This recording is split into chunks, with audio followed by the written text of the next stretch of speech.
In part 2 of this guide, I'm going to show you the different automaton heads and frames along with some solo gameplay using each one. Later I'll be showing you how Puppetmaster works in an Abyssea experience points party, which is currently the most common type of leveling. So let's get right into the different head and frames you will have for your automaton and how each behaves in solo and party play. For full lists of spells and abilities each head and frame gets, please see the Puppetmaster section of the Final Fantasy XI wiki at www.ffxiclopedia.org. This is the head and frame that Puppetmasters start with. It is only able to cast enfeebling spells and cures, and it will only cure the master or itself, not other party members. It will melee when in range and causes blunt damage with its attacks. The main drawback to this head and frame combination is its very limited magic points, meaning you'll have to rest more often or use the dad macro to refill the automaton's magic frequently. Once you reach level 10, you're able to begin unlocking the remaining head and frame combinations. One can be unlocked every 10 levels, at 10, 20, and 30, with 2 new automaton heads at 40 and 50. For soloing purposes, I recommend unlocking the Stormwaker head and frame at level 10, the Sharpshot head and frame at level 20, and the Valor Edge head and frame at level 30. 2 additional heads for use on the Stormwaker frame become available at levels 40 and 50. I recommend unlocking the Soul Soother head at level 40 and the Spirit Reaver head at level 50. The Stormwaker head and frame are also referred to as the Red Mage. This head and frame combination can cast enfeebling spells and cures along with buffs such as Protect, Shell, and Haste. It will also cast Stoneskin and Phalanx. This automaton will only cast on the master or itself, not other party members. The Stormwaker also gains access to elemental spells up to Thunder 4. This automaton makes a very good solo partner until you get the Soul Soother head at level 40. The Stormwaker frame increases the automaton's max magic points, so you'll find yourself not having to rest or dad macro as often as you did with the Harlequin.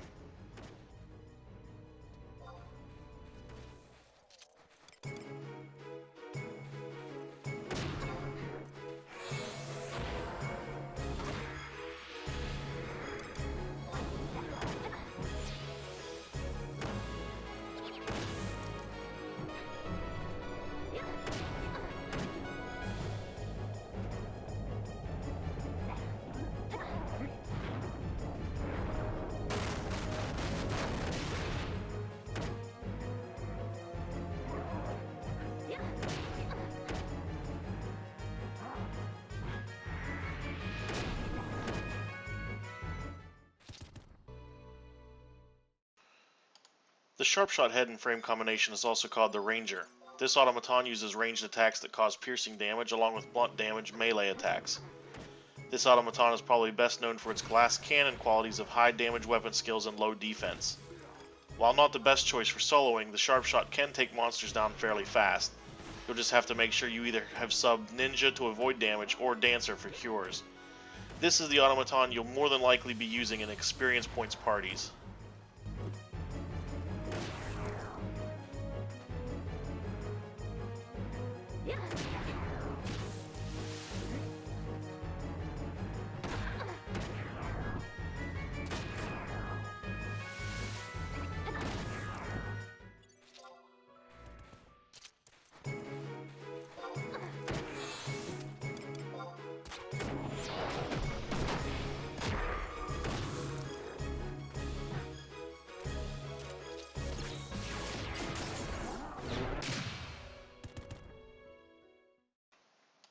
The Valor Edge head and frame is the Puppetmaster's personal tank. While not very useful in party play, the Valor Edge's high health and defense, combined with certain atoms in Abyssea, allow the Puppetmaster to solo notorious monsters that would otherwise be impractical. Attachments allow the automaton to use abilities such as Provoke, Flash, Shield Bash, Shield Mastery, and Double Attack. With a Dark Maneuver active, the Valor Edge will use the weapon skill Cannibal Blade at higher levels. This weapon skill doesn't do very high damage, but it heals the automaton for the amount of damage it does. This, combined with the ability Repair, give the Valor Edge pretty decent survivability.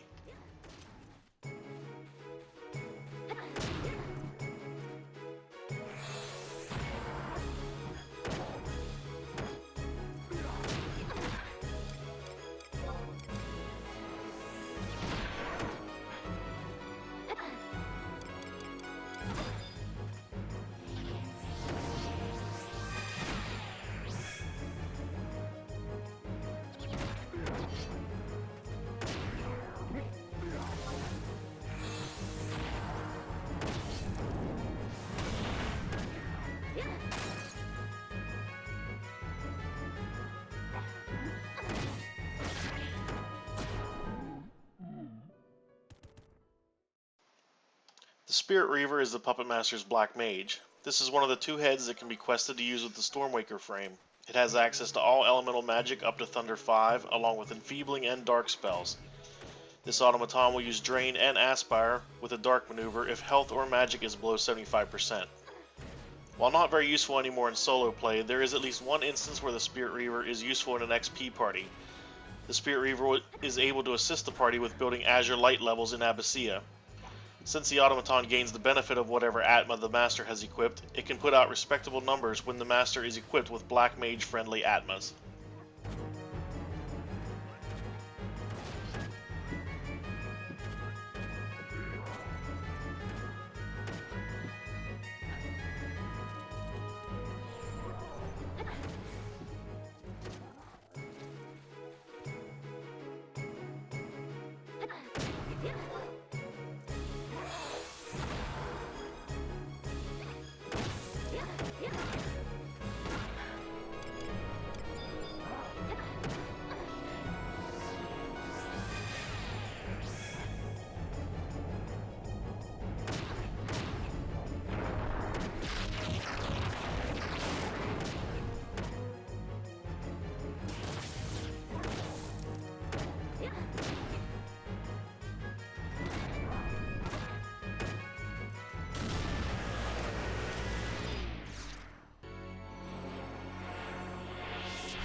The Soul Soother is the white mage in the Puppet Master's army, and as far as soloing is concerned, the most important automaton to have, thus I've saved it for last. It gets access to Enfeebling magic and cures up to Cure 6. It also gets buffs such as Protect, Shell, and Haste, along with status curing spells and Erase. Lastly, it has regen spells up to Regen 4. Unlike other automatons with light and water maneuvers active, this automaton will cure and buff members of your party. However, it will always give priority to the Master and itself. The Soul Soother makes it entirely possible to solo with any subjob, not just the traditional soloing subjobs of Ninja and Dancer, and it also makes it possible for the Puppet Master to be an emergency healer in low-man events.